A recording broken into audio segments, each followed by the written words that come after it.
یا صاحب الزمان یا صاحب الزمان یا صاحب الزمان یا صاحب الزمان. اور اس طریقے میں سمجھتا ہوں کہ میں جیسے میں نے عرض کیا کہ اسلامی تہذیب ہمارا امتیاز ہے، اور اس وقت سب سے بڑا مسئلہ، میں اس مسئلے سے بھی جو تشیع کے خلاف اس وقت یلغار ہے، قتل عام ہے، اس سے بھی بڑا مسئلہ وہ یلغار سمجھتا ہوں جو غیر اسلامی تہذیب کی یلغار بڑھ رہی ہے مسلمانوں کی طرف اور ان کے نسلوں کو تباہ کرنے کی طرف.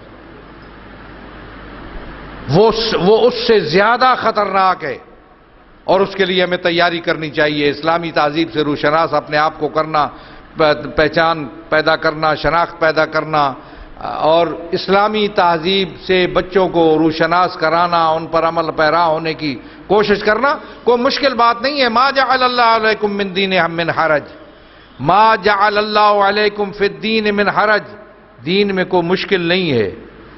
یرید اللہ بکم اليسر، اللہ تمہارے ساتھ آسانی چاہتا ہے. ولا یرید بکم العسر، اسلامی تہذیب مشکل نہیں ہے، اسلامی طریقہ زندگی مشکل نہیں ہے. اس سے بھاگنا نہیں چاہیے بلکہ اس سے استفادہ کرنا چاہیے. زندگی بھی اس سے بنتی ہے، زندگی کے مسائل بھی، معاشی مسائل، نفسیاتی مسائل، خاندانی مسائل، جتنے بھی انسان کے مسائل ہیں، طبی مسائل، صحت کے مسائل، روزگار کے مسائل، اسی اسلامی تہذیب پر عمل پیرا ہونے سے حل ہوتے ہیں. لوگ دوسرے راستے تلاش کر رہے ہیں اپنی زندگی گزارنے کے. سب سے بہتر راستہ ان کے پاس یہ اس لیے نہیں ہے کہ اسلامی تہذیب پر آپ عمل کریں تو آپ کو قیامت میں اور اس کے دن اجر ملے گا. یہاں کی زندگی بھی اگر کوئی شخص اچھے انداز میں گزارنا چاہتا ہے تو وہ بھی اسلامی تہذیب پر عمل پیرا ہونے سے گزاری جا سکتی ہے. صحت اچھی رکھنا چاہتے ہیں، معاش اچھا ہونا چاہیے، آپ کے روزگار اچھا ہونا چاہیے، آپ کی معیشت اچھی ہونی چاہیے، گزر اوقات اچھی ہونی چاہیے، معاشرے کے اندر احترام ہونا چاہیے، عزت ہونی چاہیے. اگر یہ چاہتے ہیں آپ کہ اس زندگی میں آپ کو فائدہ ملے تو وہ بھی اسلامی تہذیب پر چل کے ہو سکتا ہے. میں نے ایک کتاب میں دیکھا تھا کہ جہاں انہوں نے بتایا کہ نماز پڑھنے کے 44 فائدے ہیں جو اس دنیا میں انسان کو ملتے ہیں. ابھی میں وہ گنوا نہیں سکتا کسی اور محفل میں. اس لیے میں سمجھتا ہوں کہ اس حوالے سے بھی آپ اس کو روشناس کرائیں اور ہم خود بھی اس عمل کریں اور دوسروں کو بھی عمل کرائیں. اس طرح معاملات کا مسئلہ ہے، معاملات بھی چوتھا حصہ ہے دین کا، لین دین. نماز مسجد میں آ کر میں نماز پڑھوں گا، بازار میں جا کر ملاوٹ کر کے سودا بیچوں گا، بازار میں جا کر جھوٹ بول کے سودا بیچوں گا، لوگوں کو صحیح صورتحال نہیں بتاؤں گا. بازار میں یہاں زندگی رحمان کو دے دی، مارکیٹ میں گئے تو زندگی شیطان کے حوالے کر دی. یہ سلسلہ، یہ معاملات بھی، یہ بھی دین کا حصہ ہیں. ابھی پھر انشاءاللہ میں عرض کروں گا. میں سمجھتا ہوں کہ ہمیں ان حالات میں بھی اس اپنی ذمہ داری کو فراموش نہیں کرنا چاہیے. یہ مشکلات تو ہمارے ساتھ رہی ہیں، تاریخ میں رہی، اور پاکستان کی بدقسمتی یہ ہے کہ لوگوں کو الجھا دیا گیا. کچھ نام بیان کیے جاتے ہیں، فلاں گروہ، فلاں گروہ، جن گروہوں کے بارے میں کسی کو کوئی شناخت نہیں ہے، کسی بندے کو کسی نے دیکھا نہیں ہے. میں ایک دیہات سے میں تو دیہاتوں میں ہوں جہاں ایک گھر ہے، 4 گھر ہے، 6 گھر ہے، وہاں بھی جاتا ہوں اور شہروں میں بھی ہوں. میں گاؤں سے چل کر کراچی کی اعلیٰ سطح کی صحافت کے سامنے بیٹھ کے مجھ سے جب سوال ہوا کہ فلاں تنظیم کے بارے میں آپ کا کیا خیال ہے، کیا موقف ہے، جس کے ساتھ مذاکرات کی باتیں ہو رہی ہیں، میں نے کہا آپ مجھے ڈیفینیشن بتا دیں اس کی تو میں اس پہ اپنا موقف بتاؤں گا. اتنے سال ہو گئے، کوئی 10 سال ہو گئے، مجھے کراچی سے لے کر گاؤں تک کوئی صحافی نہیں بتا سکا کہ اس تنظیم کی ڈیفینیشن کیا ہے. اس لیے کہ ڈیفینیشن جب بتائیں گے تو پھر چہرے بے نقاب ہوں گے، پھر حقیقت کھلے گی. اور یہی میں آپ کو بتانا چاہتا ہوں. الجھا دیا، ادھر یہ حکمران ان پر آوازیں کستے ہیں کہ تم فلاں کی سرپرستی کر رہے ہو، وہ آوازیں کرتے ہیں تم فلاں کو پاسپورٹ مہیا کر رہے ہو. اصل حقیقت درمیان میں گم ہو رہی ہے. کون ہے قاتل؟ اتنے طاقتور کیسے ہیں؟ یہ تو ملک ہے. یہ تو ایک سلطنت ہے، ایک ریاست ہے، ایک سٹیٹ ہے۔ اس ملک کے بنانے والوں نے ہمارے آباء و اجداد سے، خاص کر آپ لوگوں سے یہ وعدہ کیا تھا کہ آپ آئیں گے اس ملک میں تو آپ کی عزت و آبرو محفوظ رہے گی، آپ کی جان و مال محفوظ رہے گی۔ اب وہ ملک کہاں ہے؟ میں اس ملک سے سوال کرتا ہوں۔ پولیسیں کیا ہیں؟ وہ تو ان کے پاس تو کچھ بھی نہیں ہے۔ ان کے پاس تو مال خانے کے اندر بندے پڑے ہوئے ہیں، لوگ پڑے ہیں جو آوارہ گردی میں یا بے سہارا لوگ ہیں، یا کوئی منشیات والے ہیں، یا کوئی کرمنل لوگ ہیں، وہ پڑے ہیں، وہاں سے اٹھاتے ہیں اور جو بھی واقعہ ہو جائے اس میں فٹ کر دیتے ہیں کہ یہ ہے قاتل۔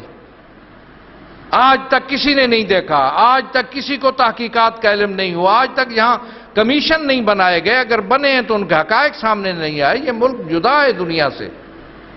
پولیس سے پوچھیں گے آپ یا دوسرے جو ادارے یہاں کام کر رہے ہیں، کس کے بس میں ہے اس کو روکنا؟ روزانہ 10 لاشیں گرتی ہیں اس کراچی کے اندر، بے گناہ لوگ، اور میں بہت سو کو میں نے دیکھا جو تلاش روزگار سے بھاگے ہیں ان علاقوں سے۔ میں تمام علاقوں کو جانتا ہوں، مجھے بتاتے ہیں لوگ، اور صرف آپ شیعہ ہی نہیں بتاتے، سنی بھی مجھ سے محبت کرتے ہیں، وہ بھی بتاتے ہیں، وہ بھی اپنے مسائل مجھے بتاتے ہیں، ان کے حل کے لیے کوششیں ہوتی ہیں، اس لیے کہ ایک اعتماد ہے جو ہم نے بحال کیا ہے پاکستان کے عوام میں۔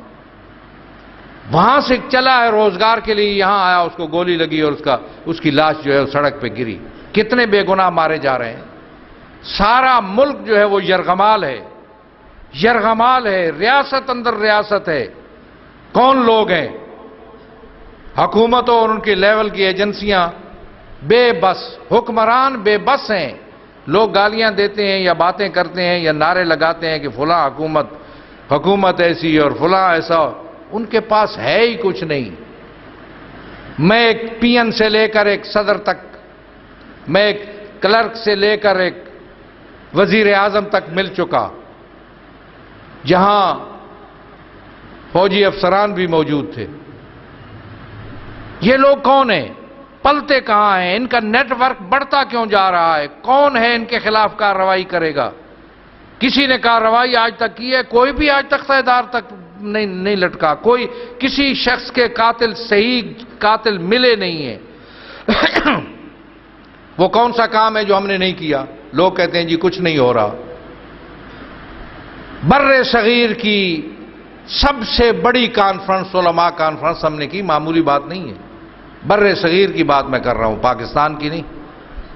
بر صغیر میں اتنی بڑی علماء کانفرنس آج تک نہیں ہوئی جو ہم نے اسلام آباد میں کی، اور پیغام پہنچایا۔ یہ عوام کے نمائندے ہیں، یہ پیغام دیتے ہیں کہ کشت و کشتار اور قتل عام بند کیا جائے۔ سب سے بڑی ریلی قلب اسلام آباد میں علماء کی نکلی، اور مسلک بھی نکال سکتے، ابھی تک نکالی نہیں کسی نے۔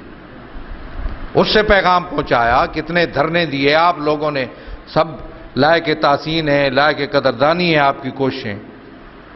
اور مجھے آپ کے علم میں ہے کہ جب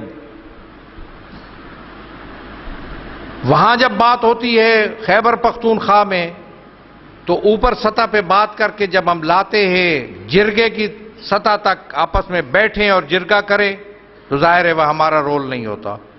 اسی طرح کوئٹہ میں یکجہتی کونسل ہزاروں نے بنائی، ہم نے کہا آپ نے بنائی ہے، آپ چلائیں، ہم آپ کے سپورٹ میں ہیں۔ اور وہاں ہم نے تقریر بھی یہی کی، اور جب گورنر اور وفد ملنے آیا تو میں ایک طرف وہاں بیٹھا تھا، ان کے اصرار پہ میں آیا، ورنہ گورنروں سے تو ملنا مشکل ہوتا ہے۔ تو جب ختم ہوئی اس کے بعد میں گیا، اور انہوں نے کہا کہ ہم ان مطالبات جو ہمیں ہمارے ساتھ وعدے کیے ہیں گورنر نے یا وفد نے، ہم اس سے مطمئن ہیں، ہمارے مطالبات مکمل۔ اس کے بعد ہم نے اعلان کیا کہ دھرنے ختم، اس لیے کہ ان دھرنوں کی وجہ سے پاکستان کے کروڑوں عوام مشکل میں تھے۔ میری ذمہ داری بنتی ہے بحیثیت ایک امت مسلمہ کا ایک حصہ ہونے سے کہ تمام مسلمان بلکہ تمام پاکستان کے شہریوں کی صورتحال کو بھی مد نظر رکھوں۔ اس لیے فوراً ہم نے کہا کہ ختم۔ لیکن میں دیکھیے اس کے بعد یہ عباس ٹاؤن والا واقعہ ہوا، کوئی بتانے کے لیے تیار نہیں ہے۔ ڈائریکٹ اس کی ذمہ داری میں پاکستان کی ریاست اور سٹیٹ پر ڈالتا ہوں۔ اس کی ذمہ داری ہے شہریوں کا تحفظ۔ آئین میں جس بات پر عمل نہیں ہو رہا، جیسے میں نے اس سے پہلے بھی آئین کی دفعات بتائی ہیں آپ کو، وہ یہی ہے پاکستان کا آئین ضمانت فراہم کرتا ہے شہریوں کو، ہمیں، کہ آپ کی جان، مال، عزت، آبرو کا تحفظ ہوگا، لیکن آپ نے دیکھا کہ ریاست خاموش. میں خبردار کرتا ہوں ریاست کو، یہ مرحلہ بڑا نازک ہے، ریاست کو ہم نے بچانا ہے. مجھے آج کل کہیں کوئی آدمی کہہ رہا تھا کسی جگہ پہ کہ آپ یو این او اور فلاں سے شکایت کریں. میں نے کہا میں کیوں شکایت کروں یو این او سے؟ میں اس ملک کا مالک ہوں، وارث ہوں، شہری ہوں. صورتحال خراب ہوتی ہے، میں اس کو کنٹرول کروں گا، کر سکتا ہوں، لیکن مجھے ملک کو دیکھنا ہے. اسٹیٹ میری ہے، ریاست میری ہے، ملک میرا ہے. اس کے بنانے میں، چلانے میں، بچانے میں ہمارا کردار رہا ہے. اس کو ہم مزید بیان کرنے کی ضرورت نہیں ہے. اس لیے میں سمجھتا ہوں کہ مجھے کسی اور کے سامنے ہاتھ پھیلانے کی ضرورت نہیں ہے. میں خود ریاست کو خبردار کرتا ہوں کہ وہ معاملات کو درست کرے. ابھی کچھ سماعت ہو رہی ہے سپریم کورٹ کے اندر، اس کے ہم منتظر ہیں. کچھ ملاقاتیں ہو رہی ہیں بالائی سطح پر، ہم اس کے منتظر ہیں کہ ریاست شہریوں کے تحفظ کے لیے کیا اقدامات کرتی ہے. ورنہ تو میں سمجھتا ہوں کہ ہم حق رکھتے ہیں کہ ہم اپنے تحفظ کے لیے خود اقدامات کریں. میں ابھی سے آپ کو اس کی طرف متوجہ کرتا ہوں کہ محتاط ہو جائیے اور احتیاط سے اپنے دفاع کے لیے جس حد تک ممکن ہے، جیسے جتنی استطاعت ہے اس کے مطابق اپنے دفاع کے لیے اور اپنی حفاظت کے لیے کوشش کیجیے. ملی دفاع اور تشیع کی حفاظت کے لیے، اور میں سمجھتا ہوں کہ ہماری ذمہ داری صرف تشیع کی نہیں ہے، پاکستان کے عوام کی حفاظت کرنا بھی جس حد تک ممکن ہو وہ ہماری ذمہ داری ہے.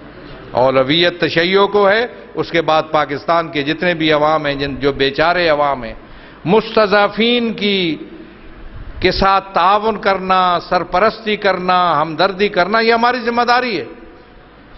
اس لیے، اور یہ قرآن کا حکم ہے، قرآن کی طرف سے ہم پر یہ فریضہ عائد ہوتا ہے کہ جب اگر رسائی ہو، اگر استطاعت ہو تو ان کی بھی حفاظت کرو. ریاست پاکستان کو خبردار کیا جاتا ہے کہ وہ شہریوں کے تحفظ کے لیے اقدامات کرے، اور یہ بتائے یہ لوگ کون ہیں، یہ ریاست اندر ریاست اور کون سی ہے.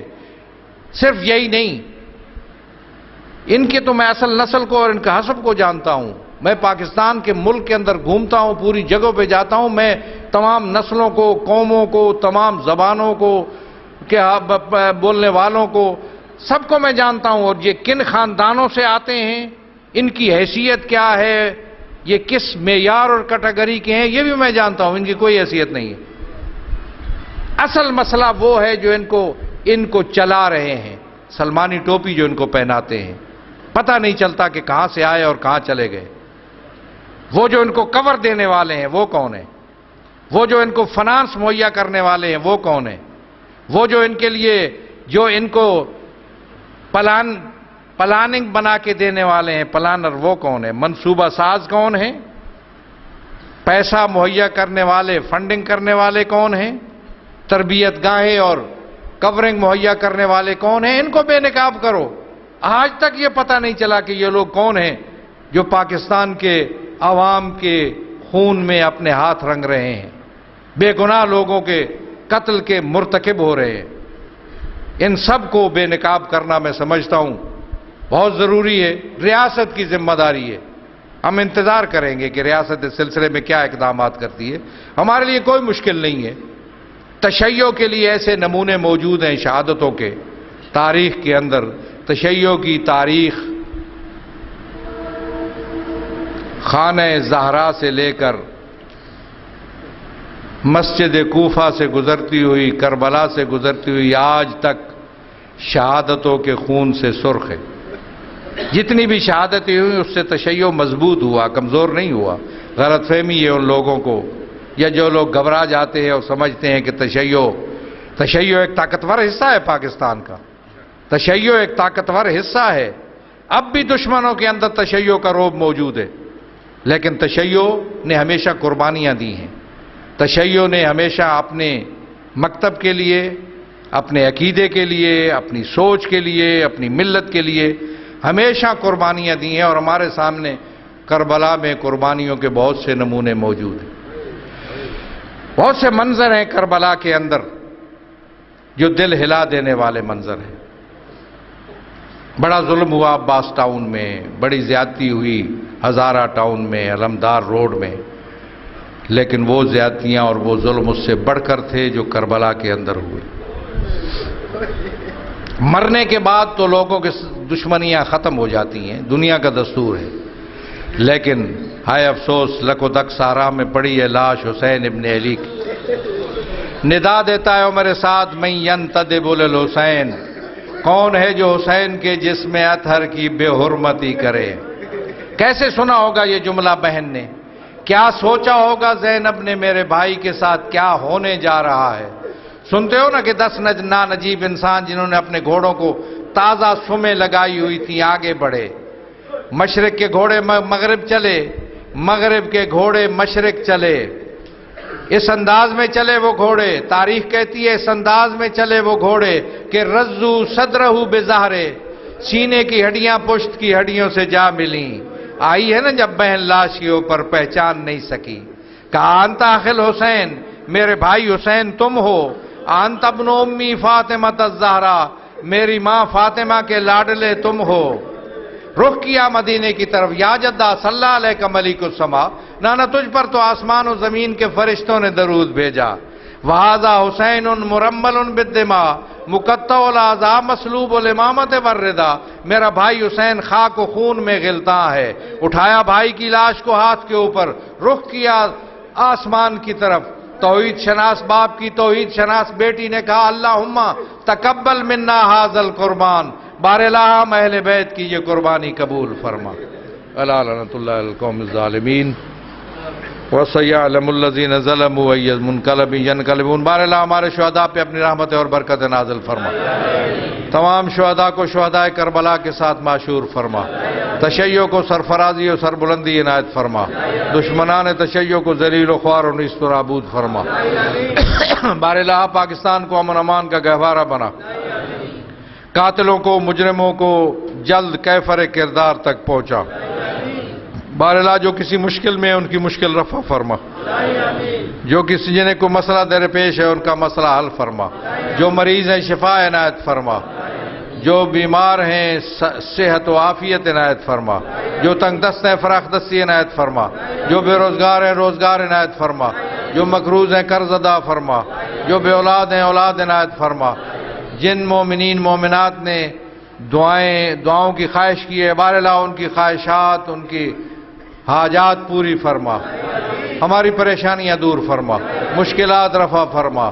سلامتی اور خیر عنایت فرما. اتحاد و وحدت کی برکت سے مالا مال فرما. دشمنوں کے عزائم ناکام بنا. دلوں میں جو حاجات ہیں تو علیم بذات صدور ہے پوری فرما. ہم سب کی توفیقات خیر میں اضافہ فرما.